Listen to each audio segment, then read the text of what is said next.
2026 বিশ্বকাপের দক্ষিণ আমেরিকা বাছাই পর্ব শেষ। এবার আসি শক্তিশালী দলগুলোর বিশ্লেষণে। প্রথমেই ব্রাজিল। নেইমার ইনজুরিতে থাকলেও ভিনিসিয়াস জুনিয়র, রদ্রিগো আর রাফিনিয়া মিরে আক্রমণে তৈরি করেছে আগুন।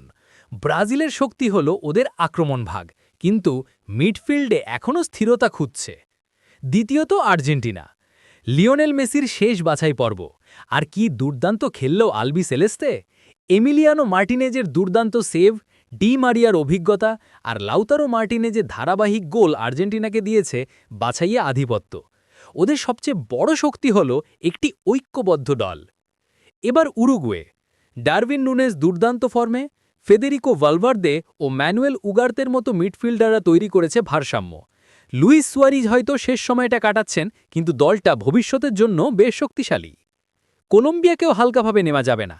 হামেস রদ্রিগেজ অভিজ্ঞতা যোগাচ্ছেন, আর লুইস দিয়াজ মাতে গতি আর কৌশলের মিশ্রণ এনে দিয়েছেন।